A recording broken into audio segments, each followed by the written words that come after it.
शरणं प्रपन्नं शरणारविन्दं वृन्दे नमस्ते चरणारविन्दं वृन्दे नमस्ते चरणारविन्दं भजामि राधां अरविन्दनेत्रां स्मरामि राधां मधुरस्मितास्यां वदामि राधां करुणावराद्रा ततो ममान्नास्ति गतिर्न कापि। हा देवी काकुभर गदगद यद्वाच जाचने पत्यभुवि दण्डवदुर्भटार्ति अस्य प्रसादमुदस्य जनस्य कृत्वा गन्धर्विके निजगणे गणनां विदे अंगस्याम्बुलभि जटामन्दिकृतेन्द्रीवरं जड्डं याजुगुरुरुचिसं पट्टम्बरस्य श्रिया बिन्दारणनिवासनोदरसद्दामदिदामोदरं राधास्कन्धनिवेशलोज्जलो भुजं ध्यायं दामोदरम् तवैवास्मि न जीवामि तया विना इति विज्ञायते राधे तं नयामि चरणान्तिके स्पदाब्जस्तव विना वरदासमेव नन्नात् कदापि समे किल देवी जाचे सखायते मम नमस्तु नमस्तु नित्यं दास्यायते मम रसस्तु रसस्तु सत्यं। श्रीकृष्ण चैतन्य प्रभु नित्यानंद श्री अद्वैत गदाधर श्रीवासादि श्री गौरभक्तवृंद। हरे कृष्णा कृष्ण कृष्ण हरे हरे हरे राम राम राम हरे हरे। सबसे पहले गुरुपाद पद्म नित्य लीला प्रविष्टं विष्णुपाद अष्टोत्तर शतस्य श्रीमद् भक्ति वेदांत शिल वामन गोस्वामी महाराज एवं नित्य लीला प्रविष्टं विष्णुपाद अष्टोत्तर शतस्य श्रीमद् भक्ति वेदांत श्री नारायण गोस्वामी महाराज जी के अभय चरण कमलों में अनंत करोड़ साष्टांग दंडवत ज्ञापन करता हूँ।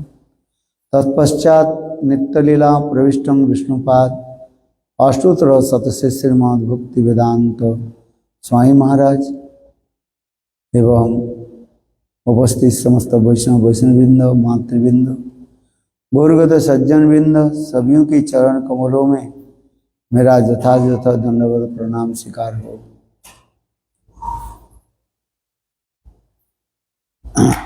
चलो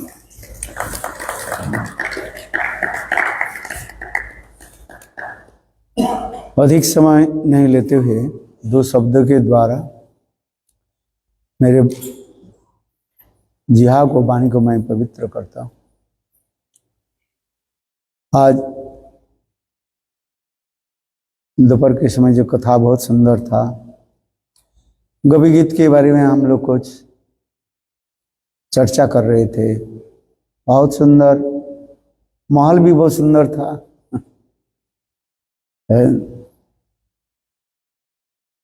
उसी के आधार पर मैं दो शब्द बताता हूँ। ये प्रभु जी क्या नाम है? तप है क्या? तपन प्रभु बहुत सुंदर रूप में इन्होंने व्यवस्था आदि की, भक्तों के भी समागम हुआ।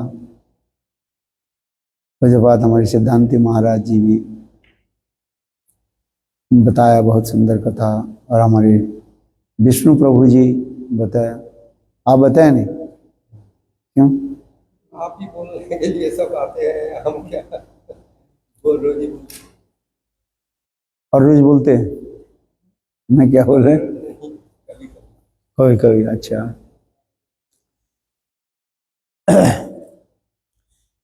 गभी गीत के बारे में हम कुछ आलोचना कर रहे थे।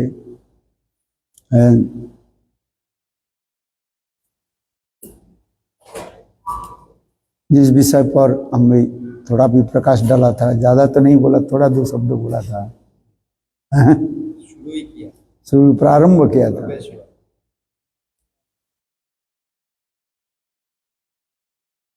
ये कृष्ण की जितने भी लीलाएं हैं, सर्वोत्तम लीला रास लीला का है। जय जो जल रस सर्व रस सार, पारकिया भावी जथा ब्रजित प्रचार।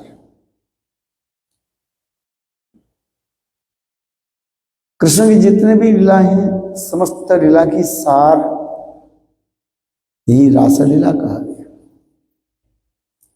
रसते आसाद्यते इति रास, जन संग रसिक शेखर कृष्ण। अपने प्राण प्रेतमा गोपियों के साथ प्रेम विहार आदि करके जो लीला रस आस्वादन आदि करते हैं। किंतु यहां पर एक बार मैं गुरुदेव की प्रश्न किया था, स्मरण आ गया। कृष्ण की जो संत दास सख वात्सल आदि लीलाओं के सभी कथे सभी लोग ब्रजवासी जानते थे। यानी कृष्ण की प्रकट लीला के समय, कृष्ण की प्रकट लीला में दास सख वात्सल आदि की लीला ब्रजवासी लोग जानते थे। किंतु रासलीला के बारे में क्या ब्रजवासियों को पता था कि नहीं? ये मैंने प्रश्न पूछा था। आप बताओ, कोई ब्रजवासी को पता था ये कृष्ण गोपियों के साथ विहार आदि करते, लीला आदि करते? क्या विचार है? रासलीला तो रात में होता था, अभी उस समय तो सिर्फ उनके जो घर के लोग वो भी नहीं जानते थे। गोपियों छोड़ करके किसी ब्रजवासियों के जो है पता नहीं था ये कृष्ण गोपियों के साथ ऐसे विहार आदि कर रहे हैं। जहां पर लोक लीला आदि होती जा रही, प्रकृत भावी तो रासलीला ही है। थोड़ी सी विचार में डालता हूं, परकिया बिना रासलीला नहीं होता है। सौकिया में रासलीला नहीं होगी। सौकिया माने पति पत्नी के संबंध जो है, वैवाहिक जीवन की कहा जाता है, सौकिया लीला कहा जाता है। और पारक्यत्व जहां पर होते हैं वहां पर अपराकृत चित्त जगत में उसी की हमारे आचार्य पाद ने पुष्टि करते हैं। ये पारकीय रासलीला में 4 वस्तु होता है, जिसे कहते हैं बाम्यता। क्या बताया? बाम्यता, निवारणता, प्रच्छन्न कामुकता और दुर्लभता। ये 4 वस्तु कहते हैं रासलीला के अमोघ अस्त्र कहा जाता है। और उसमें विशेष करके बाम्यता ही श्रेष्ठ माना जाता है। स्वकीय और परकित्व की यदि हम तुलनामूलक विचार करें, परकित्व के जो एक विशेष वैशिष्ट वही दिखाएगा। इसलिए ये परकित्व भाव इस जगत जनक, इस जगत इस जड़ जगत में तो घृण्य कहा गया है और नरकगामी भी कहा गया, किंतु चित जगत में वो इतनी सुंदर उपाधियों और आदरणीय वस्तु है। समझ में आ रहे क्या बोला? इस और अच्छी तरह से इस जड़ जगत में जो वस्तु अत्यंत घृण्य होता है, चित जगत में वो उतना ही वस्तु वो उपाधि होता है। उपदेश में तो अत्यंत जो है आदरणीय होता है, क्योंकि ये चित जगत और जड़ जगत कहा जाता है। इस जड़ जगत में हम जो कुछ भी देख रहे हैं सब चित जगत की विकृति प्रतिफलन कहा गया। क्या बताया? विकृत प्रतिफलन, परवर्डेड रिफ्लेक्शन कहा जाता है। इसलिए चित जगत में भी परकित्व भाव है, इसलिए इस जगत में भी परकित्व दिखाया जाता है, नहीं तो परकित्व आए कहां से? किंतु इस जगत में जो परकित्व जो भाव जो है वो निम्नगामी है और शास्त्र अनुमोदन नहीं करते हैं। समझ में आ रही? इसलिए जितना भी नाट्यकार आदि जो है इसलिए ये परकीय रस के जो है स्वीकार नहीं करते हैं, क्योंकि जितने भी नाट्यकार होते हैं वो इस जड़ जगत की सब लिखते रहते हैं, चित जगत की बारे में उनके कोई पता भी नहीं है। इसलिए कहते हैं चित जो अमर गोपियों के साथ कृष्ण की जो रासलीला की कथा हम श्रवण कर रहे हैं, किंतु वास्तव उस समय उस जगत में जो परकित्व जो अत्यंत मधुर भाव कहा जाता है। इसलिए कहते हैं जयो जयो जलो रस उज्जवल रस, जयो जो जलो रस सर्वरस सार पारकिया भवे जता ये ब्रजेत प्रचार। ब्रज छोड़ करके प्रकट गोलोक वृंदावन में ब्रज छोड़ करके इसे कहीं प्रकाशित नहीं है। इस जड़ जगत तो संभव ही नहीं है और वही स्वर्गलोक में भी परकित्व नहीं माना, स्वीकार नहीं करते। यह तो भी स्वर्ग के ऊपर वैकुंठ आदि लोक में वो भी परकित्व नहीं है। अयोध्या, द्वारका, मथुरा भी परकित्व नहीं। यह तक भी श्री भक्ति विनोद ठाकुर वर्णन करते हैं गोलोक में जो है वो भी परकित्व रहते हुए पर भी परकित्व के जो है मर्यादा नहीं दे रहे। गोकुल और गोलोक और गोकुल थोड़ा लोगों की कंफ्यूजन हो जाता है। थोड़ा यहां पर भी दो शब्दों में बताता हूं तो समझ में आएगा। गोलोक और गोकुल में क्या अंतर है? इस जगत में गोलोक नाम से कोई स्थान नहीं है, गोकुल है। भगवान की प्रकट लीला में गोकुल स्थान है, किंतु देखो चित जगत में वहां पर गोलोक उसके कहा जाता है। ये वृंदावन की जो चारी तरफ जो दीवार जो है उसके कहा जाता है गोलोक कहा जाता है। और इसके बाद कमल के कर्णिका के भांति ऐसे दिव्य जो स्थान उसी के कहा जाता है गोकुल और वृंदावन। फिर उसके भी कह रहे हैं, संदर्भ में कह रहे हैं थोड़ा, जो गोकुल और गोलोक में कोई भेद नहीं है, क्योंकि वहां पर ऐसे सुंदर जोगमय लीला आदि करते हैं। परकित्व तो उसी स्थान पर रहते हुए पर भी नहीं रहता है। कहां पर? गोलोक में। गोलोक गोकुल में, गोकुल कहा जाता है गोकुल, गो माने गाय, गोप गोपी है, इसके कुल माने समुदाय। इसलिए कहा जाता है जी वहां पर ऐसे दिव्य स्थान जो है सत्यत्व परकत्व रहते हुए पर भी सत्यत्व प्रकाश हो जाता है। कहां पर? गोलोक में। क्योंकि वहां पर राधा जी के विवाह आदि नहीं दिखाती है। कहां पर? गोलोक में।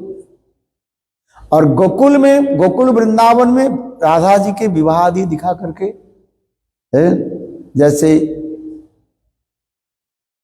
अभिमन्यु के साथ विवाह आदि दिखाया। ब्रह्मांड पुराण, राधा हृदय ब्रह्मांड पुराण, अनेकों पुराणों में राधा जी के साथ अभिमन्यु के साथ विवाह आदि दिखा दिया। और विवाह आदि दिखा करके फिर कृष्ण के साथ परकत्व भाव आदि दिखा करके वहां पर रास आदि दर्शन करा है। किंतु गोलोक में क्या होता है? वहां पर विवाह आदि नहीं दिखाते, एक साथ में एक ही साथ में रहते हुए किंतु पारकत्व एक माधुर्यता प्रकाश करा देते हैं। वहां पर शब्द की, क्यों इस जगत में हम जितने भी कथा बोलते हैं कहीं न कहीं शब्द के मल आ जाता है, दोष आ जाता है। किंतु अपराकृत चित जगत में वहां पर कोई दोष की संभावना नहीं है। इसलिए श्रील जीव गोस्वामी पाद वर्णन कर रहे हैं इस जगत में हम जितने भी कथा भी बोले, यहां तो भी मुक्त पुरुष आकर के भी कथा भी बोले, तथापि वहां पर इस जगत में कहीं न कहीं एक सांसारिक कुछ बात रह जाता है। यहां तक भी साधक भाव दशा में पहुंच करके भी कथा भी बोले, तथापि जो है कहीं न कहीं ये मैल रह जाता है। किंतु चेत जगत में जब तक नहीं जा रहे हैं उसका अनुभव करना बहुत संभव नहीं हो रहा है। इसलिए यही कहते जा रहे हैं, जैसे कहा जाते विवाह नहीं हुआ, जैसे अनेकों दिन एक साथ में रहते रहते तो क्या भाव हो जाता है? विवाह तो नहीं हुआ किंतु अनेकों दिन एक साथ में रहते रहते वो सत्यत्व भाव दिखाई पड़ते रहते। इसलिए कुछ संप्रदाय के लोग जो है राधा कृष्ण की परकत्व के शिकार नहीं करना नहीं चाहते हैं, तो नाम लेना नहीं चाहते। वृंदावन में आप जाइए, वो केवल राधा कृष्ण की मिलन की वो चर्चा करते हैं, विरह की नहीं करते रहे। ऐसा नहीं। किंतु प्रेम राज्य में दो वस्तु होता है, एक विरह होता है और एक मिलन होता है। सत्यत्व में विरह की विशेष वैशिष्ट नहीं दिखाया गया, मिलन दिखाते हैं। क्योंकि विवाह हमारी पत्नी है, उनके साथ मिलन आदि दिखाए हुए पर कोई दोष नहीं लगाते हैं। कोई जहां पर परकत्व भाव आ जाता है वहां पर मैंने जो कहा चार जो अमुक अस्त्र जो है क्या क्या बताया? बाम्यता पहले होता है, बाम्यता, बाम्यता, दुर्लभता, प्रच्छन्न कमुकता और निवारणता। सौकिया में जरूरत नहीं होता है। सौकिया में बाम्यता विशेष वैशिष्ट नहीं रहता है। इसलिए आप लोग ने श्रवण किया हीरा पंचमी के समय जो है लक्ष्मी देवी की जो दिखाया गया वो क्या दिखाया गया है? लक्ष्मी बाम्यता दिखाया कि नहीं दिखाया? नहीं, लक्ष्मी देवी की कहा जाता है क्रोध है। क्रोध बाम्यता एक वस्तु नहीं है। लक्ष्मी देवी के क्या दिखाया? क्रोध दिखाया गया। बहुत साज धज करके अपने पतिदेव के खोजने के लिए जा रहे सुंदर वो क्या बोले दोले में बैठ करके और बजा बजाते हुए और अत्यंत सुंदर अलंकार आदि धारण करके लक्ष्मी दी जा रही है ना। कई दिन हम लोग भी इसके ऊपर भी चर्चा किया। हीरा पंचमी की कथा जो है लक्ष्मी देवी जगन्नाथ जी की खोजने के जा, और जाकर के फिर जगन्नाथ जी के सेवक के तो पिटाई किया है, और जगन्नाथ की रथ को भी तोड़ फोड़ करने लगे है, और लक्ष्मी देवी के सेवक सेविका किया कि जगन्नाथ जी के सेवक के लेकर के लक्ष्मी देवी के चरण में भी डाल दिया। तो ये किसी का कहता है ये ना कोई मान है ना कोई ममता है, ये है क्या चीज? कहते क्रोध है। और द्वारिकापुरी में क्या दिखा है? द्वारकापुरी में सत्यभामा के क्या दिखा है? वहां पर आभास मात्र दिखा है, मान की आभास दिखा है, मानाभास कहा जाता है। वो भी शुद्ध मान नहीं है, मानाभास कहा जाता है। कृष्ण थोड़ा सीरियस हो जाता है, सत्यभामा के मान चला जाता है, क्योंकि सबकी आता है उसमें है। पति थोड़ा वो रुट जाए, गए मारे 3 थप्पड़ हो गया भाई। देखा जड़ जगत में दिखाई पड़ते रहते हैं, काम था। सत्यभामा मान कर लिया, मान करके क्रोध भवन में चली गई। और इतने समय कृष्ण पूछा उद्धव को, ये उद्धव सत्राजित के कन्या कहां है? सत्यभामा लेकर के नहीं बोला है, सत्राजित के कन्या पिताजी के नाम लेकर के उन्होंने बता दिया। उद्धव ने कहा दिया प्रभु आपने जो ब्रज भाव जो प्रकट किया, नव वृंदावन की कथा जो है बहुत सुंदर, और देख करके सत्यभामा के हो गया मान। और इतने समय कृष्ण इतने सीरियस हो गए, कृष्ण कर गए सत्राजित के कन्या, यदि अभी इस सभा में उपस्थित नहीं हो उनको मैं त्याग दे देता हूं। उद्धव जाकर के समाचार दिया, और सत्यभामा ने क्या की? मान फान सब छोड़ करके, मान गुमान है सब मान कहां चला गया, और वस्त्र परिधान करके और सभा में जाकर के पीछे जाकर के बैठे। और उस समय कृष्ण इतने सीरियस होकर के कहने लगे, ये तुम लोग के साथ जो मैंने विवाह आदि किया, तुम लोग के क्या रूप यौवन है, क्या है क्या चीज? क्या मैं ये कामी पुरुष नहीं हूं? संग कृष्ण कहने लगे, मैं तो केवल आप लोग की शादी किया केवल गोपियों की भाव माधुर्य की सामान्य रूप एक स्वादिष्ट होने के नाते, सिमिलरिटी होने के नाते, उनके स्मरण के लिए तुम लोग के मैंने साथ विवाह किया है। अभी गोपियां यदि मुझे बोले ये सब छोड़ करके आ जाओ, हम तो जाने के लिए तैयार हैं। उसमें देखो, उसमें पढ़ो कितना सुंदर बृहद भागवतम ग्रंथ में इतने सुंदर वर्णन कर दिया। वो सत्यभामा के मानपान कहां चला गया? आज मान कहा रहा, इसलिए कहा जाता है सत्यभामा के मान नहीं है, उसे क्या कहा जाता है? मान की आभास, मानाभास कहा जाता है, सेम्बलेम है, सेम्बलेम ऑफ मान। मान नहीं है, मानाभास। लक्ष्मी देवी के क्या बताया? क्रोध, मान भी नहीं है। मान की जो लक्षण होता है उसमें दूसरी होता है। मान जो करते हैं, मान के लक्षण होता है वो तो उनके विश्वास रहते हैं, ये मैं मान कर लूं तो मेरे पतिदेव मुझे मनाएंगे। मनाने की बात क्या है? थोड़ा बहुत कृष्ण कभी कभी, जैसे सत्यभामा की कथा आ जाता है, एक समय कृष्ण सभा में विराजमान थे और नारद ऋषि आकर के एक पारिजात पुष्प लाए और बोले प्रभु आपकी जो सबसे सुंदरी, सबके अपने प्यारी जो पत्नी जो है उनके हाथ में दे दी। कृष्ण ने क्या की?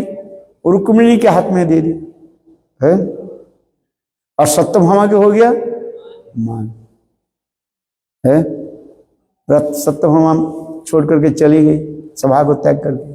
फिर कृष्ण ने कहे कि लोक रीति के अनुसार कृष्ण सत्यभामा के कहने लगे, सत्यभामा एक परिजात पुष्प के लिए तुम इतने क्रोध क्यों करते? चलो है सारे पारिजात वृक्ष के जो है स्वर्ग से लेकर के आते, तुम्हारे आंगन में बैठा देता।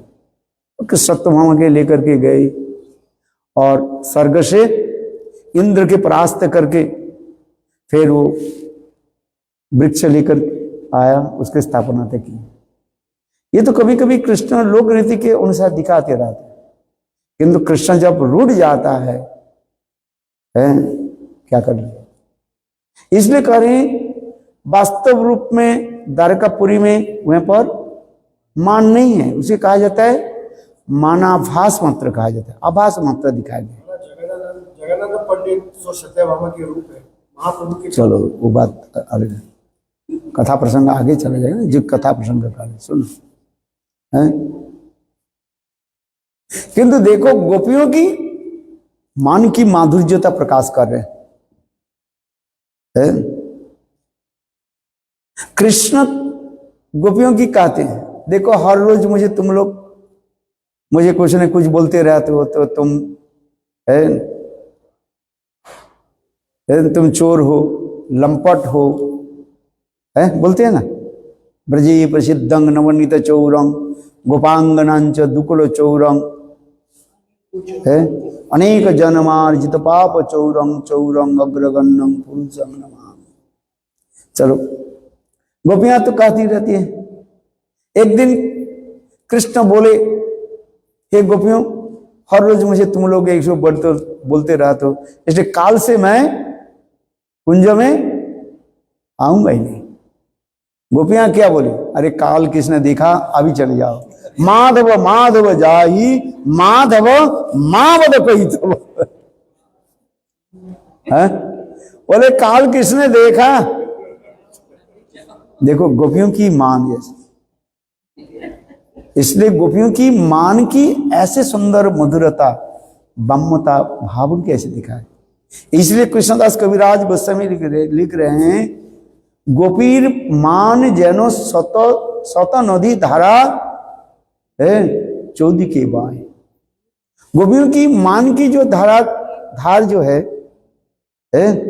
हजारों दिख के प्रवाहित होते जा रहे हैं। हम इसलिए कह रहे हैं क्योंकि परकत्व इसमें है, थोड़ा इसमें हम इसलिए प्रकाश डाल रहे हैं। परकत्व होता है उसमें, और परकत्व जो मैंने वो बताया 4 अमोघ अस्त्र रहता है उसमें। क्या क्या रहता है, दुर्लभता, पहले होता है बम्मता है। यही जो बम्मता जो है इसी के द्वारा क्या कहते हैं गोपियां कृष्ण के जो है वशीभूत करते। रसिक शेखर कृष्ण, कृष्ण के यदि कहा जाए एक मत वाला हाथी के भांति कहा जाता है? और उस हाथी को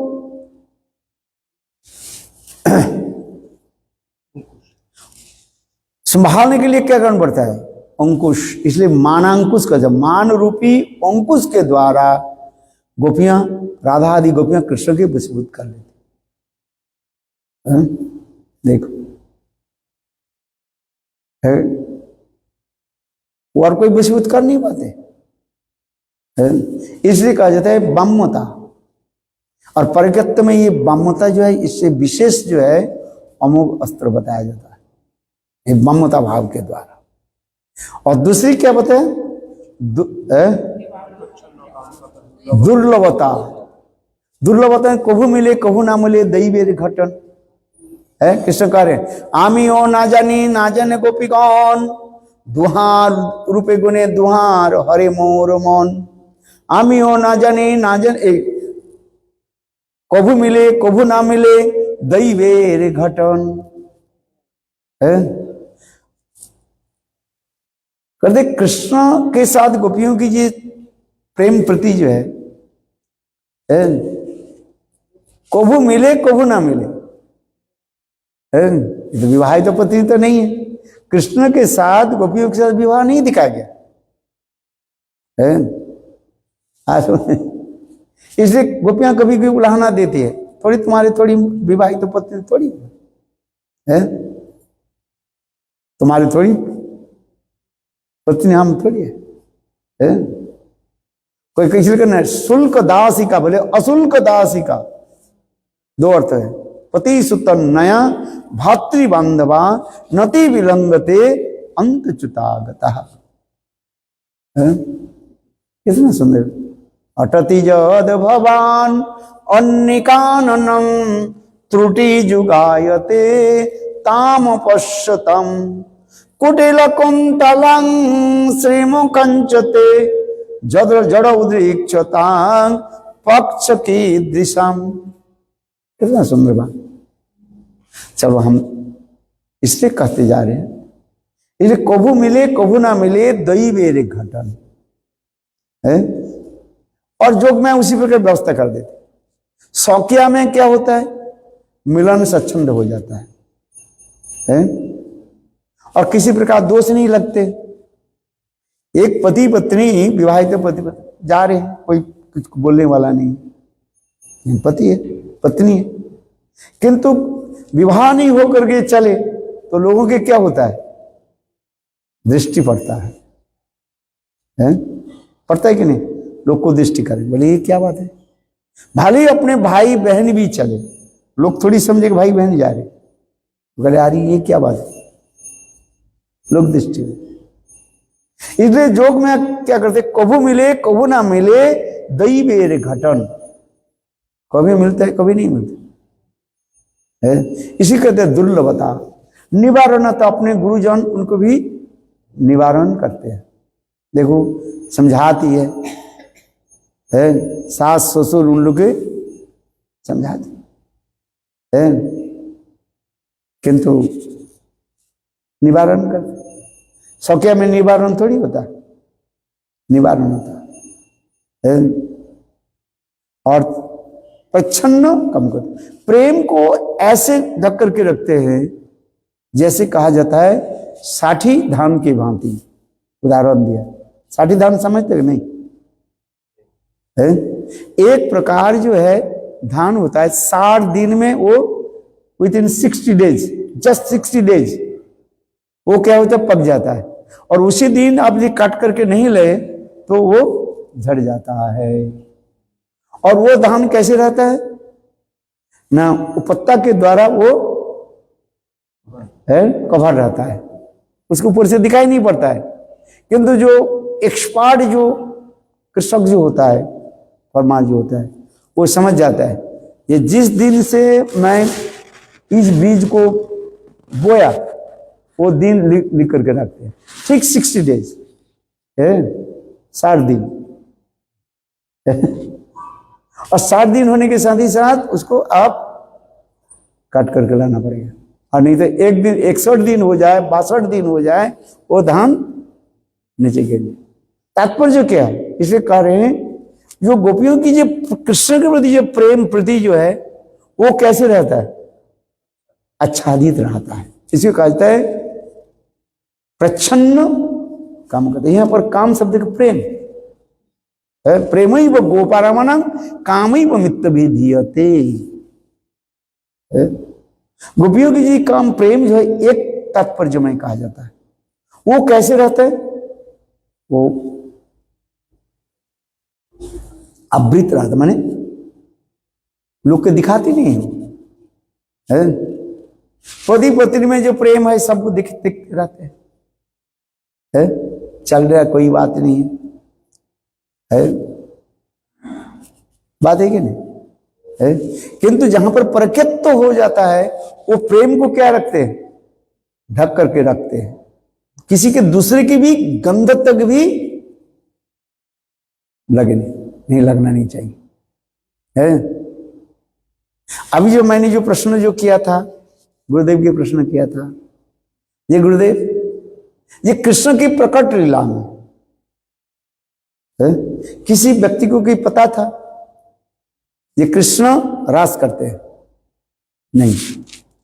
केवल वही गोपियां जो रास में सम्मिलित होते हुए जिसको गोपियां कृष्ण वंशी के द्वारा बुलाते हैं, केवल वही गोपियां जानती है। अप्रिय नर्म सखा की कुछ सामान्य रूप में उनकी आभास है। और दूसरी बात जो है, जैसे ब्रज में पूर्णमासी देवी आदि, इनके आभास मात्र है। किंतु क्योंकि ये लोग ने नहीं देखा, एक अनुमान कर लेते हैं। जैसे जटिला कुटिला है, जटिला कुटिला थोड़ी उनके पता है जो कृष्ण के साथ राधा जी रास करते नहीं।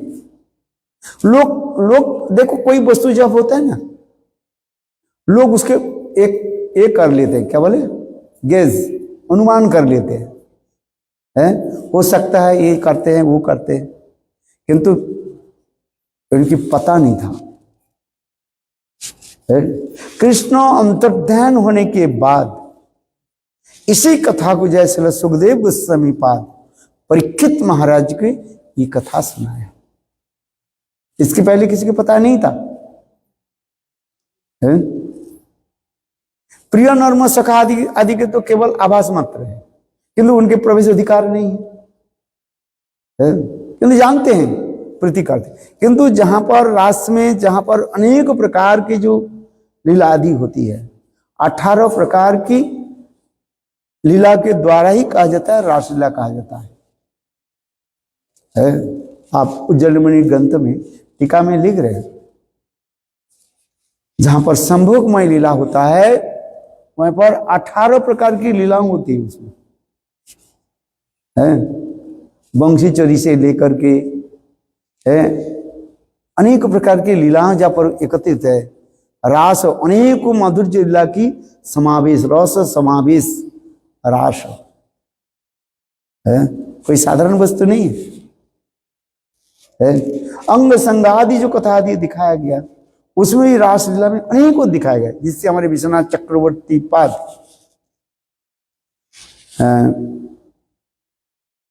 अष्टकाली लीला ग्रंथ जो है, श्री कृष्ण भावनामृत ग्रंथ पढ़े आपने? है तो आपके पास नहीं है? गोविंद लीलामृत ग्रंथ आदि बहुत सुंदर वर्णन है। तो ये जो अनेक प्रकार की लीला होता है उसमें, कभी एक लीला है मधुपान लीला, वंशी चरी, मधुपान लीला, नौका विहार, जल विहार, जमुना विहार, ये समस्त 18 प्रकार की लीला एकत्रित होने पर उसके रासलीला कहा जाता है। झूलन लीला, अभी झूलन पूर्णिमा आ रही है ना, जल के लिए विलास, अनेकों लीला वहीं पर आते, एक एक करके हमारे वर्णन करते। चलो मैं इसलिए कहा रहा था, ये समस्त लीला जो है अत्यंत गोपनीय है, बाकी जो है किसी को पता नहीं था। ये कृष्ण अंतर्ध्यान होने के बाद परीक्षित महाराज के सभा में स्वयं सुखदेव गोस्वामी पाद, वो भी सामान्य रूप में कुछ श्लोकों के द्वारा ये मिलनांत व सम्मोहमय लीला को वर्णन किया है। बाहु प्रसारण आदि सब श्लोक है, बहुत सुंदर सुंदर श्लोक में, मेरे ख्याल से 7-8 श्लोक होगा सिर्फ, बाकी तो नहीं बोले। बहुत सुंदर है, मिलन आदि लीला दिखाई। भागवत में है ना, भागवत में जो रासलीला की जो कथा जो वर्णन है, जिसमें जिसको कहा जाता है संभोगमय लीला, मिलनांतक जो लीला होता है, उसमें ये 18 प्रकार की लीला एकत्रित होने पर उसके रासलीला कहा जाता है। हाँ समझ में? आप भागवत ले, मैं इनको दिखा देता हूँ, उसमें लिखा है कहाँ कहाँ पर कौन से श्लोक कहाँ पर है, ऊपर स्पष्टीकरण कर दिया उसमें। तो इसलिए करे कभू मिले कभू ना मिले दैवेरे घटन, आमियो ना जाने गोपीगण, दुआर रूपे गुणे दुआर हरे मर्म, और जोग मैं करिबे अपना प्रभावी। कृष्ण कह रहे हैं ये गोपियां कौन है? और मैं कौन हूं, अपने को भूल जाते हैं। तात्पर्य क्या है, कृष्ण अपने भगवत्ता को वो भुला देते, भूल जाते हैं। कि जोग में क्या करते, अपने भगवत्ता को उनको भुला देते। क्यों, भगवत्ता रहे तो रासलीला नहीं होगी। किंतु एक आश्चर्य की बात, कृष्ण एक ही साथ में सर्वज्ञता और मुग्धता रहता है। इसकी कहा जाता है अचिंत भेद और अभेद, अचिंत भेदाभेद तत्व उसमें रहता है। इसलिए ये चार वस्तु जो है परख्यत्व होता है। प्रच्छन्न क्या बोले, बाम्यता, दुर्लभता, निवारणता और बच्चन काम करते। सख्यत्व में ये नहीं रहता है। इसलिए सख्यत्व परख्यत्व ये दोनों के लेकर के हमारे जीव गोस्वामी पाद बहुत सुंदर कंपैरेटिवली भी उसके वर्णन किया।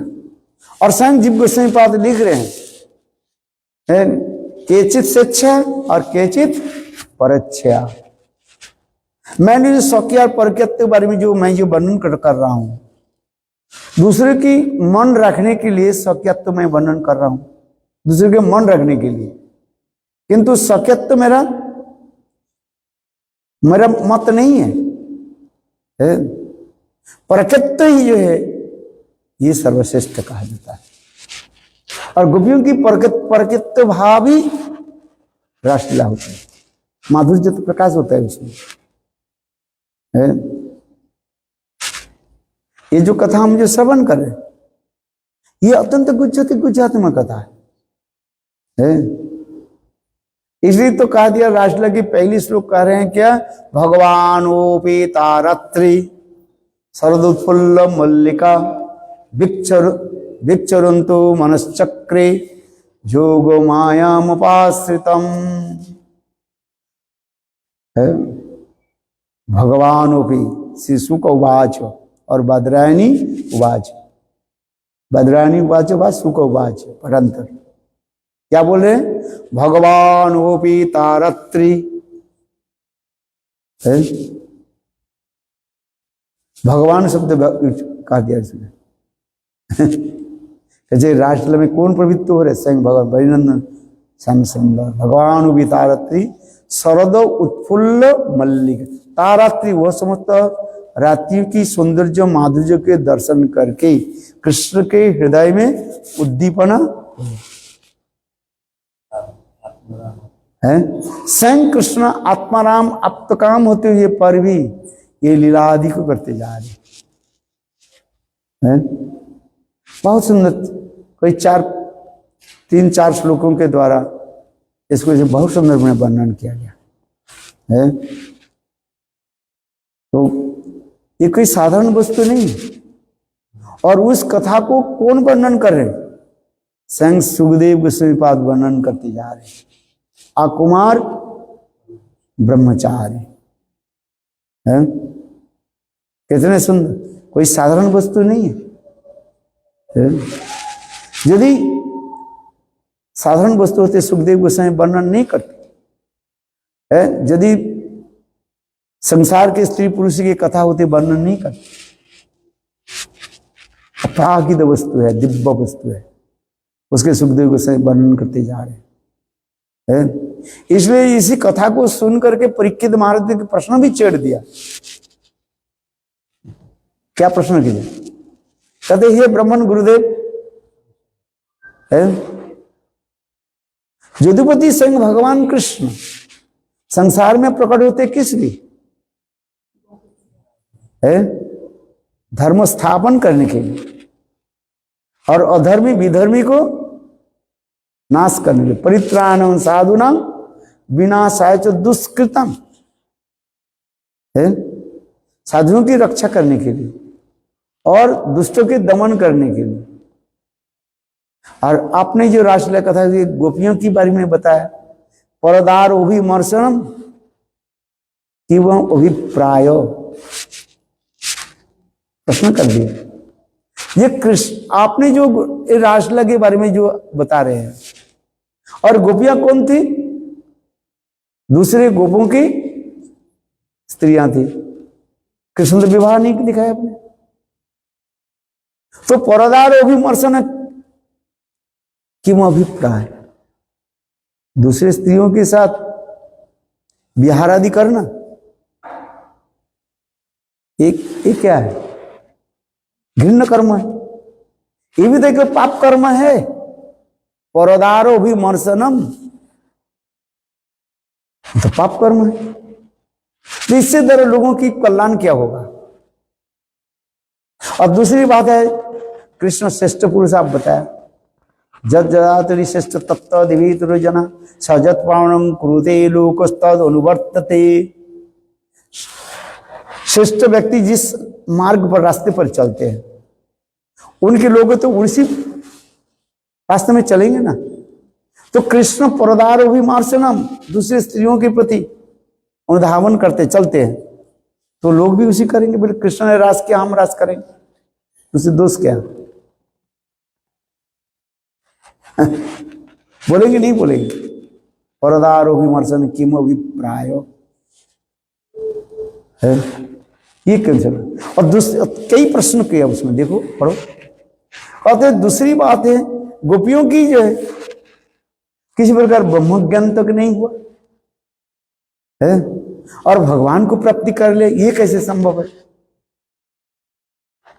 जोगी लोग, ब्रह्म ज्ञानी लोग हजारों साल तक तपस्या आदि करते हैं, कठोर त्याग वैराग्य को, इंद्रियों के जो है दमन करके है, तब जो किसी प्रकार के जो है धीरे धीरे ब्रह्म की प्राप्ति करते हैं। और गोपियों को तो ब्रह्म ज्ञान तक भी नहीं हुआ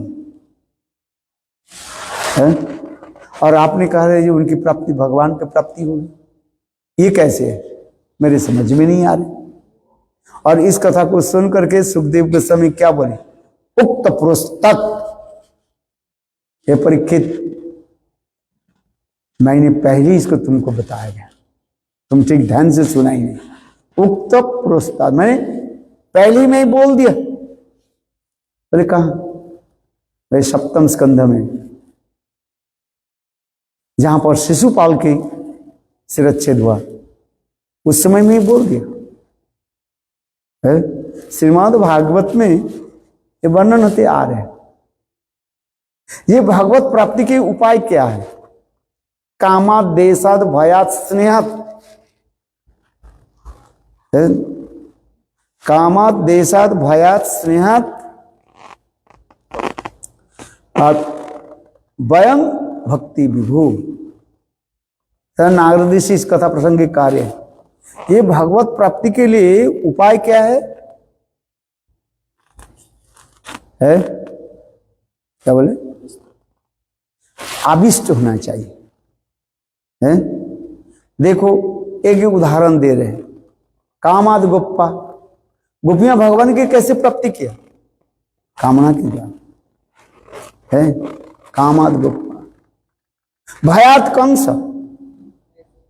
कंस भय में आविष्ट थे है, उसकी भी प्राप्ति हो गया। कामाद देशा, देशात शिशुपाल, देश करते थे, सदा सर्वदा कृष्ण की गाली देते थे है। कामाद देशात भयात स्नेह, पांडव लोग जो है स्नेह आदि करते थे, स्नेह आविष्ट थे कृष्ण है। और यादव लोग कृष्ण के प्रति संबंधा के साथ है। अब नारद ऋषि किसान कह रहे हैं हम भगवान की कैसे प्राप्ति की?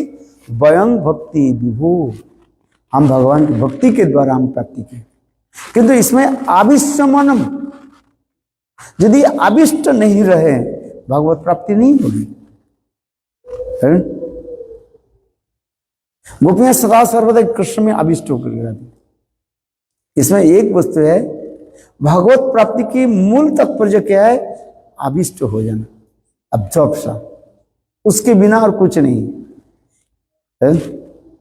आविष्ट हो जाना। एक गुरु शिष्य के बोले, गुरुदेव आप बताया ये आविष्ट हो जाना, तो है क्या चीज हमें समझ में नहीं आ रहा।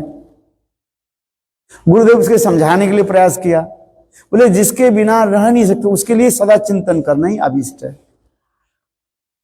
तथापि शिष्य कहने लगे गुरुदेव मेरे समझ में नहीं आ रहे। गुरुदेव कहने लगे काल प्रातः काल में मेरे साथ स्नान में चलो, गंगा स्नान में। गुरु और शिष्य गंगा स्नान में गए। सुनिए ध्यान से, समय हो गया ना, छोड़ देता हूं 2 मिनट में। गुरु और शिष्य गंगा स्नान में गए, कथा सुना ही नहीं है। गुरु और शिष्य गुरुदेव के जो है पास में स्नान कर रहे थे। गुरुदेव जानबूझ करके क्या शिष्य के जो है सिर दबा करके पानी में डुबा दी है।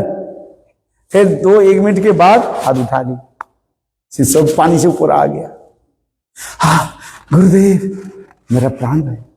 गुरुदेव कहने लगे अच्छा बताओ, तुमको तुम्हारे सिर को मैं दबा कर जो पानी में डुबाया उस समय तुम क्या चिंतन कर रहे थे? बोले अब कोई चिंतन नहीं, एक बार मैं सांस ले लूं बस, है? और कुछ नहीं। बोले इसी को कहा जाता है आविष्ट, कहा जाता है आविष्ट है। समझे मतलब तात्पर्य क्या है? गोपियां जो कह रहे हैं, जो हम जो 5-6 जो उदाहरण दिया गया है, गोपियां कृष्ण छोड़कर किसी में आविष्ट नहीं था। संसार में तो काम करती थी किंतु आवेश किस में? कृष्ण में है। इसलिए कहते कामाद गोपा, गोपियां भगवान की कैसे प्राप्ति की? आविष्ट, कृष्ण में आविष्ट। देशत कंग क्या बोले, शिशुपाल सदा सर्वदा आविष्ट रहते थे। कृष्ण प्रसंग कहीं भी थोड़ी भी हो जाए वो गाली देना शुरू कर देते थे, है ऐसे। और कृष्ण भी उनको मां को भी कहा दिया ये 100 गाली तो मैं सहन कर लूं, एक साथ में 100 गाली देना पड़े उनको, है। और 100 के ऊपर जब हो जाएगा तब मैं उनको मार दूंगा। कथा है ना उसे, एक साथ में 100 कोई गाली दे सकते हैं? आप बताओ कितने गाली दे सकते हो? आप बताओ।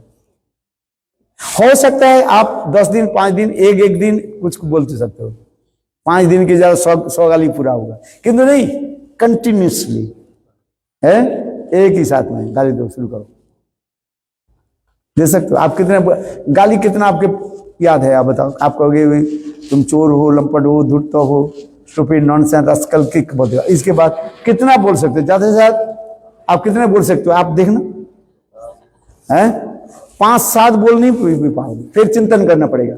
बोले नहीं कंटिन्यू बोल रहा हूं इंसेंटली,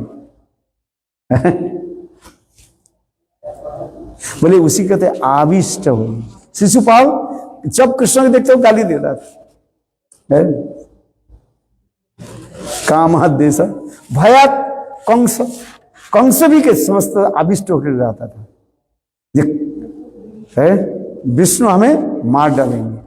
जिस दिन से आकाशवाणी हुई, ये देवकी के अष्टम गर्भ है मेरे मृत्यु के कारण बनेगा।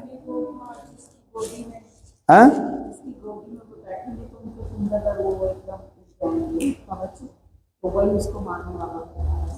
वो तो शिशुपाल के लिए बने वो तो है। तो मैं जो देख कर कंस देखो उसी प्रकार था, सदा सदा विष्णु, खाने में सोने में कहे कृष्ण मुझे विष्णु मुझे मार डालेंगे, विष्णु विष्णु विष्णु विष्णु, है देखो आविष्ट, इसे कहते हैं आविष्ट। इसलिए कामादेशात भयात स्नेह पांडवों के लिए कहा गया है। पांडव लोग कैसे थे? सदा सर्वदा कृष्ण के प्रति स्नेह प्रीति रखते थे। कुंती, द्रौपदी, युधिष्ठिर, भीम, अर्जुन, नकुल, सहदेव कृष्ण के प्रति इतने स्नेह आदि रखते थे। कामादेशात भयात स्नेहात और संबंधात, वृष्णि लोग जो जादव लोग जो कृष्ण के साथ संबंध बना करके रखे है। कृष्ण हमारे कुल में आए, ये एक संबंध रखे है। और संग नारद ऋषि कह रहे हैं हम कैसे भगवान की प्राप्ति किए? वयं भक्ति विभु, भक्ति के द्वारा।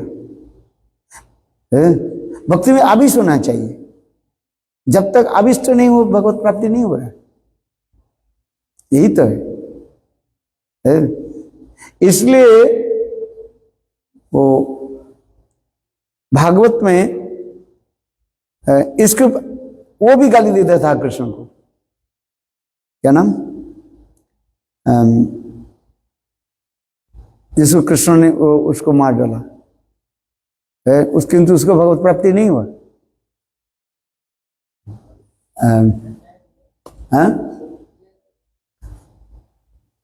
अरे नहीं, श्रीमद् भागवत में कर ये महाराज वो क्या बोले, जिसके मंथन के करके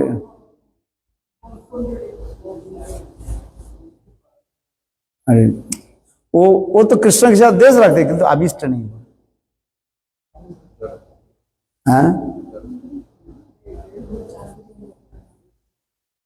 तीनों चार भुजाएं, दो एक्स्ट्रा भुजाएं बता रखी थी नकली वाली, और अपने आप कृष्ण नहीं। अरे जिसके शरीर को मंथन करके वो प्राप्ति हुआ था पुत्रादि में। बेन, हाँ बेन राजा के, बेन महाराज जी के उपाख्यान आ रहे हैं। बेन भी कृष्ण के साथ ये करते थे, देश करते थे, किंतु वो आविष्ट नहीं हुआ है। भगवत प्राप्ति के एक ही उपाय कह रहे हैं, आविष्ट हो जाना। यदि अभिष्ट नहीं हो रहा है, तन्मयता अभिष्टता नहीं हो रहा है, भगवत प्राप्ति नहीं होगा। है जन्म जन्म मणि जतन कराई, अंत काल राम नाम अबत न आए। अनेक ऋषि मुनि तो भगवत नाम जप आदि करते हैं, किंतु अंतिम काल में भगवत नाम उच्चारण नहीं होगा यदि अभिष्ट नहीं हो रहा है। अथवा उसके अलग भी अर्थ कर सकते हैं, जन्म जन्म मुनि जतन करे। कितने मुनि लोग हजारों जन्म तक प्रयत्न के साथ नाम करते हैं, तब उसके उद्धार होता है, अंतकाल में भगवान को प्राप्ति करते हैं। जन्म जन्म मुनि यतन कराई, अंतकाल राम नाम अबत न आई। चलो, भागवत प्राप्ति की यही बात, इसलिए कह रहे हैं संग सुखदेव गोस्वामी पाद कह रहे हैं उक्त पुरस्तत, माने मैं पहले ही बोल चुका हूं। ये गोपियां यदि कहो, जो गोपियों के तो ब्रह्म ज्ञान नहीं हुआ, भगवत प्राप्ति कैसे हो गया? ब्रह्म ज्ञान जिसको कहता है ज्ञान वैराग्य आ जाए। दुखेशु उद्विग्न मना सुखेशु विगत प्रिया वितरागो भय क्रोध सितधि मुनि उच्चते, इसको ब्रह्म ज्ञानी का है। यदि कहो जो गोपियों की यदि ऐसे तो नहीं हो, गोपियां तो घर में ही थी, अपने गोदहन करती थी, अपने गृह कार्य आदि करती थी, तो उनके भगवत प्राप्ति कैसे हुई? तो इसलिए कार्य नहीं, और अभिष्ट थी, ज्ञान की जरूरत नहीं, अभिष्ट है। इसलिए कहते हैं आविष्ट होकर के कोई कुछ काम करे, तन्मय होकर के कुछ कार्य करे, भगवान की प्राप्ति हो जाए। इसलिए और दूसरी है, गोपियां कोई साधारण स्त्रियां नहीं है, ये तो साक्षात कृष्ण के ह्लादिनी शक्ति स्वरूपिणी राधा जी के एक एक काय व स्वरूप है। आनंद चिन्मय रस प्रतिभा भी तार्वे जब निज रूप तया कला भी। ये गोपियां कोई साधारण स्त्रियां नहीं है, हड्डी मांस की चमड़ा नहीं है। वो कृष्ण के स्वरूप शक्ति स्वरूपिणी राधिनी शक्ति जो राधा जी, ये राधा जी एक एक स्वरूप के प्रकट कर दिया है।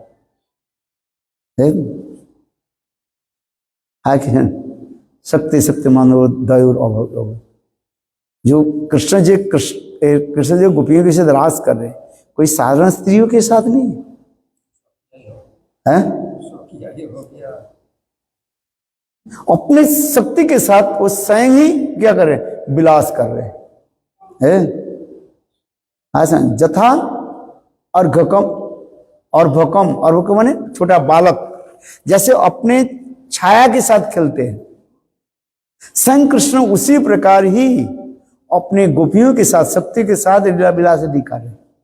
जैसे उदाहरण देते हैं, स्नान के समय आप अपने शरीर पर साबुन लगाते हैं,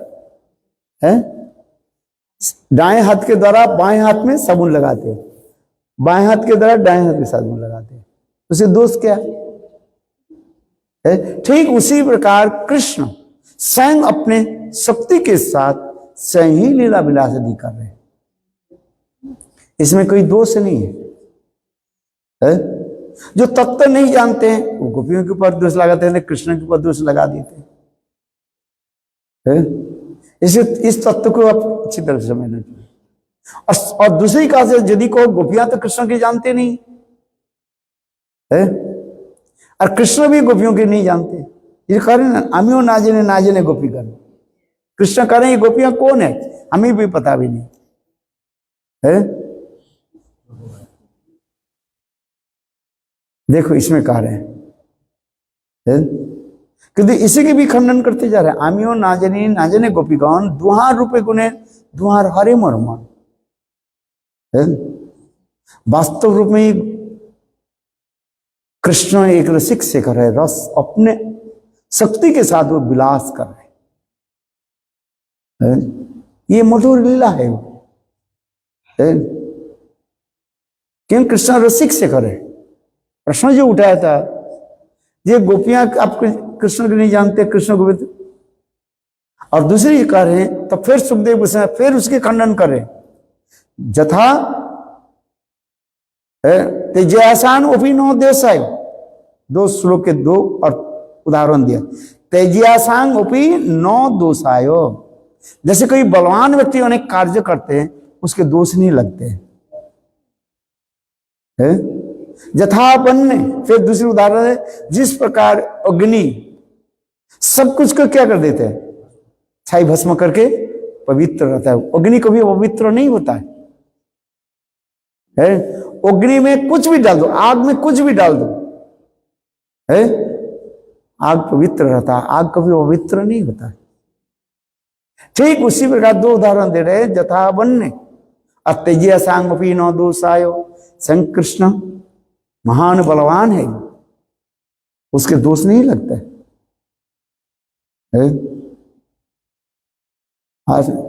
और स्वतंत्र स्वेच्छामय पुरुष है स्वयं भगवान है, और जिनके नाम लेते ही समस्त पाप दूर हो जाता है। जत पाद पंकज पलाश विलास भक्ता कर्मासन गदित उद्गतंति संतो तद्वन्न रिक्त मत जतो निरुद्ध श्रोतागणस्तम अरणम भज वासुदेवम। कितना सुंदर श्लोक है। जत पाद पंकज पलाश विलास भक्ता कर्मासन गदितम उद्गतंति संतो तद्वन्न रिक्त मतयो जतयो निरुद्ध श्रोतागणस्तम अरणम भज वासुदेवम। बोले कृष्ण के नाम की महिमा तो बताते करें, बोले नाम की महिमा के लिए कृष्ण के केवल चरण कमल की स्मरण करके संत महात्मा अपनी इंद्रियों के जो है वशीभूत कर लेते हैं। ये जत पाद पंकज पलाश विलास भक्ता कर्मास, यहां तक भी उनकी कर्म की जड़ जो है, जड़ समझते हो, द रूट ऑफ कर्म, वो भी क्या हो जाता है, ध्वंस हो जाता है। जिस प्रकार गर्मी के समय बांस की जंगल में यदि आग लगा दिया जाता है, वो क्या हो जाता है, छाई भस्म हो जाता है सारे बांस। किंतु देखो बरसात के समय फिर वो जड़ से आ जाता है। किंतु देखो उस जड़ के यदि उखाड़ लिया जाए, मिट्टी से उखाड़ लिया जाए और जला दिया जाए, आग से जला दिया जाए, वो उस स्थान पर कभी बांस आएगा? क्या बोला, आएगा कि नहीं आएगा? नहीं आएगा। ठीक उसी प्रकार पूरे भगवत नाम और भगवत की चरण कमल की चिंतन करके ही जोगी लोग समस्त कर्म के जड़ को नष्ट कर देते हैं। जत पाद पंकज पलाश विलास भक्ता कर्माशम गदितम उद्गतंति संतो तद्वन्न रिक्त मत जत निरुद्ध श्रोतागणतम अरणम भज वासुदेवम। जिस भगवान के नाम तो बोध कर नामाभास होने के साथ ही साथ जीवों के सारे पाप पाप करने की वृत्ति तक भी नष्ट हो जाता है। पाप पाप बीज, अविद्या, अस्मिता, राग, देश, अभिनिवेश, यहां तक पाप करने के वासना तक भी नष्ट हो जाता है। नाम कितने महिमा बता रहे, और शुद्ध नाम होते तो प्रेम उत्पन्न हो जाए। केवल नामाभास में इतने होते। अजामिल केवल अपने बेटा के क्या नाम रख दिया, क्या नाम, नारायण, बस देखो उससे उसकी वैकुंठ प्राप्ति हुई। नामाभासे अजामिल पाइल वैकुंठ, केवल नामाभास इतने का। और शुद्ध नाम महिमा, स्वयं भगवान कृष्ण है और गोपियों के साथ विहार है, उस पर थोड़ी पाप लगता है, भगवान में पाप लगता है। इसलिए सुखदेव गोस्वामी का, हे महाराज परीक्षित ध्यान से सुनो, रसिक शिखर कृष्ण ये जो रास विहार आदि कर रहे हैं अपने नित्य सिद्ध परिकरों के साथ लीला आदि कर रहे हैं, इस कथा को कोई श्रवण करे, इस कथा को कोई स्मरण करे, दर्शन करें, वो संसार से मुक्त होकर चले जाएंगे। इसलिए अंतिम रासलीला के एक श्लोक में कहा दिया क्या, अनुग्रहाय भक्तानां मानुषं देहमाश्रितं भजते तादृश क्रीड़ा जा श्रुत्वा तत्परो भवेत्। है देखो अनुग्रह संग भगवान नित्य गोलोक वृंदावन धाम से अपने लीला परिकरों के साथ और लीलाओं के साथ इस जगत में प्रकट कराते हैं। अनुग्रह भक्तानां मानुषं देहमाश्रितं भजते तादृश क्रीड़ा, ऐसी कथा को जो है श्रवण करना चाहिए। यहां पर संस्कृत के अनुसार कहते विधिलिंग प्रयोग हो रहा है, भविष्य शब्द कहे विधिलिंग। चैतन्य चरितामृतम, चैतन्य चरितामृत और भागवत के दोनों एक साथ में पढ़ो तो आनंद आ जाए। भागवत में संस्कृत सब समझ में नहीं आएगा, इसलिए कहते हैं भविष्य शब्द कहे विधिलिंग। विधिलिंग का मतलब जहां पर निर्देश जारी हो रहा है, ये तुम्हें ये करना चाहिए, और यदि नहीं करे उसके पत्ते बाय तो दोष लगता है। कोई कहते मैं तो आप रासलीला कथा में श्रवण नहीं करेंगे, हम अधिकारी नहीं है। तुम अपने अपने अधिकार को निर्णय कर लिया है। स्कूल कॉलेज में पढ़ने के बाद सर्टिफिकेट कौन देता है, अब बताओ, अपने आप ले लिया, किसने दिया, प्रोफेसर, कॉलेज के प्रिंसिपल वो स्टैंप लगाते हैं ना, अपने स्टैंप बाजार से खरीद करके लगा दिया भाई। इसमें कह रहे हैं कोई कहते हैं मैं अधिकारी नहीं हूं, गुरुदेव कहते बोले तुम अधिकारी नहीं हो, क्या तुम नाम करने के अधिकारी है क्या? हमारे त्रिविक्रम गोस्वामी महाराज और श्रील गुरुदेव नारायण गोस्वामी महाराज जी बहुत सुंदर प्रेम कलह होता था। कहते हम तो रासलीला कथा की सुनेंगे, तो श्रील गुरुदेव नारायण गोस्वामी, अच्छा बताओ ये नाम क्यों, नाम करने के कौन योग्य है? रूप गोस्वामी का वही मुक्त को नहीं पास, मुक्त पुरुष तो करते तो गुरुदेव कहते थे अच्छा बताओ आप मुक्त पुरुष है कि नहीं? बोले नहीं मैं मुक्त पुरुष नहीं है। त्रिविक्रम महाराज जी का देखो, त्रिविक्रम गोस्वामी महाराज गुरुदेव के साथ इतने प्रेम कलह होता था, सुनने के वो बहुत सुंदर आनंद होता था। त्रिविक्रम महाराज जी कहते मैं योग्य नहीं हूं। अच्छा बताओ नाम करके बोले नामाष्टक में गुरुदेव कहते हैं, बोले आप हरि नाम करते हो? बोले हाँ। बोले नामाष्टक बताओ। रूप गोस्वामी पाद क्या है? मुक्त कली उपास, ये हरिनाम तो मुक्त पुरुष के लिए है। नारद आदि से मुक्त पुरुष सदा सर्वदा बिना के द्वारा नारद मुनि बजाई मीना राधिकारो माने। आप मुक्त पुरुष हो? बोले मैं मुक्त पुरुष नहीं। तब हरिनाम क्यों करते हो? गुरुदेव इतना खंडन करते थे, आनंद आता था। कोई कहते मैं अधिकार किसने देंगे, कौन देंगे? अधिकार देंगे गुरुपाद नित्यानंद प्रभु। कभी हबे बल सेदिन आमार अपराध छाड़ी शुद्ध नामे रुचि कृपा बले हबे हृदये संचार। कबे नित्यानंद मरे कोरी মরে করি দয়া ছাড়াইবে মোর বিষয়ের মায়া দিয়া নিজ চরণের ছায়া নামের हाटे रे दिवे न अधिकार। गुरुदेव जी कहते देखो भक्तिवंत ठाकुर क्या लिख रहे हैं, नाम करने के अधिकार कौन प्रदान करेंगे? नित्यानंद प्रभु गुरुपाद अखंड गुरुपाद पद है। गुरुपाद को अधिकार दिया, चल तुम हरि नाम करो, नाम माला दिया, मतलब क्या? गुरुदेव आपको नाम करने के अधिकार दिया, ये नीम माला दो और तुलसी माला दो है।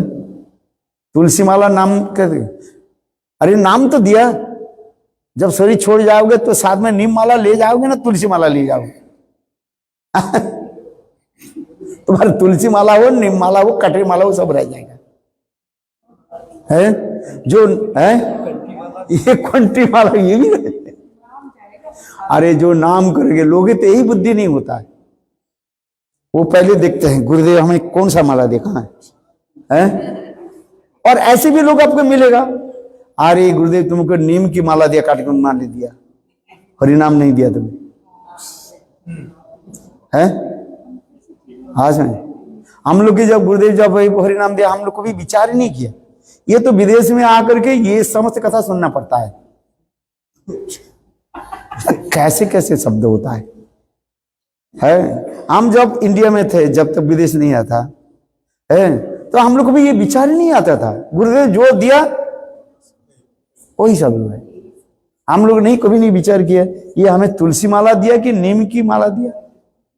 जो गुरुदेव दिया है वही हमारी बात। गुरुदेव के प्रति विश्वास नहीं है, इसलिए वो उठा करके देखते हैं और उसके पास वही भी व्यक्ति मिल जाता है, अरे तेरे तो नीम माला दिया, गुरुदेव तुम्हें अभी हरिनाम दीक्षा दे। कैसे कैसे लोग, क्योंकि शास्त्र में वर्णन करते हैं, उसमें लिखा है तुलसी माला में जप करना प्रशस्त है, फल प्राप्त होता है। मैं कभी कभी बताता हूं, देखो तुलसी माला का नीम माला की विशेष महिमा बताओ है। ये देखो महाप्रभु के विग्रह बनता है ना, नीम वृक्ष से बनता है? आज समझ में नहीं तो कौन सा श्रेष्ठ है बताओ? तुलसी माला में महाप्रभु के विग्रह बना कभी? तुलसी काठ से भी विग्रह नहीं बनता है, वो तो इतना छोटा, नीम काठ से बनता है।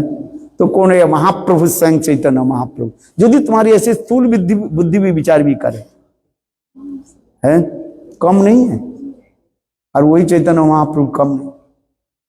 स्थूल व्यक्ति के लिए एक कहना करना पड़ता है, और वो भी व्यक्ति मिल जाता है उनके पास, अरे गुरुदेव तुमको तो ये लकड़ी दिया।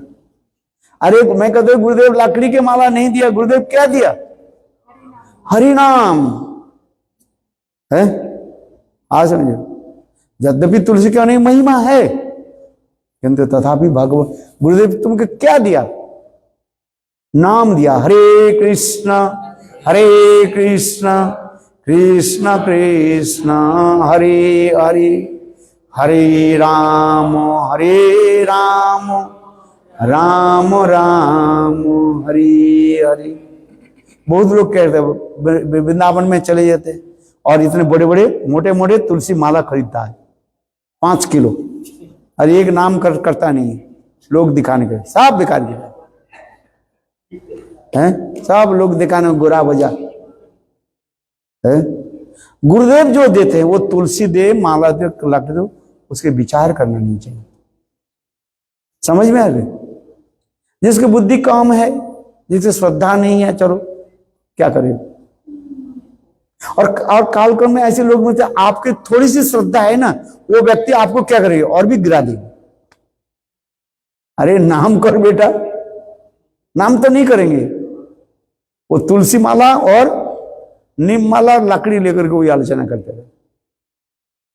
अरे महापुरुष स्वयं महाप्रभु कैसे नाम करते थे, लागे उदाहरण, श्रेष्ठ उदाहरण गुरुदेव देते थे। महाप्रभु जब भाव में रहते, माला कहाँ रहते पता ही नहीं चलता। स्वयं महाप्रभु क्या करते हैं, कपड़े के जो है फाड़ करके है, उसमें 108 गांठ लगा देते थे, नाम जप करते थे। नाम तो जप करना है ना, शंका रखने के लिए है। और विष्णु प्रिया देवी नाम क्या करते थे? तुलसी माला था ना, निम माला था, एक एक चावल के दाना लेकर है। हरे कृष्ण कृष्ण कृष्ण हरे हरे, हरे राम राम राम हरे हरे। वो सुबह से लेकर के दोपहर तक जितने नाम हो जाता है उस उतना ही चावल के बनाते, रस्सी बनाते थे। और उसको क्या करते थे? ठाकुर जी के भोग लगाते है। उसके आधा जो सची माता के देती थी है, और आधा जो है उनके घर में एक सेवक ईशान ठाकुर, उनको खिला दे, और उसके अंतिम जितना भी है वो ले लेती थी है। देखो, लोगों के नामों के प्रति विश्वास नहीं है, वो लकड़ी के साथ विश्वास है। अरे नाम करो बेटा, नाम नहीं करना नहीं चाहते है। इसलिए ये श्लोक क्या आप याद रखना, जत पाद पंकज पलाश विलास भक्ता कर्माशम गदितम उद्गतंति संतो तद्वन्न रिक्त मत जतो निरुद्ध श्रोतागणस्तम अरणम भजवासुदेव। भगवान के नाम की महिमा बता रहे है। ना भगवान में पाप लगते हैं ना गोपियों में पाप लगे। देखो तो इस श्लोक में श्रीमद् भागवत में कई श्लोकों के द्वारा है ये समस्त खंडन किया।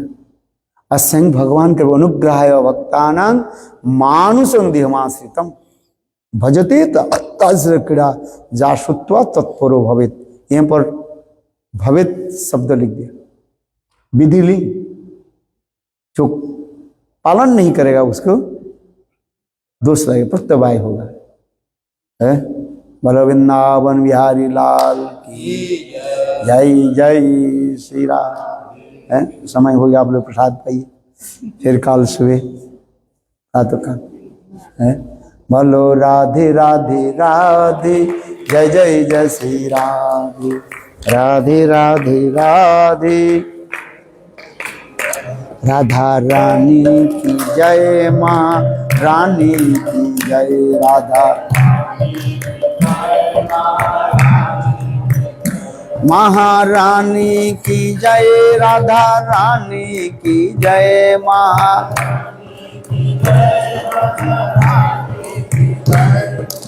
राधे राधे राधे, जय जय जय श्री राधे, राधे राधे राधे। जय राधे जय कृष्णा, जय राधे जय कृष्णा, जय राधे जय कृष्णा, जय राधे जय कृष्णा। बोलो वृंदावन बिहारी लाल की जय। बहुत प्रेमानंदे हरि। कुछ अनाउंस करना है, करो। अरे प्रभु जी कहाँ भाग रहे? हरि बोल।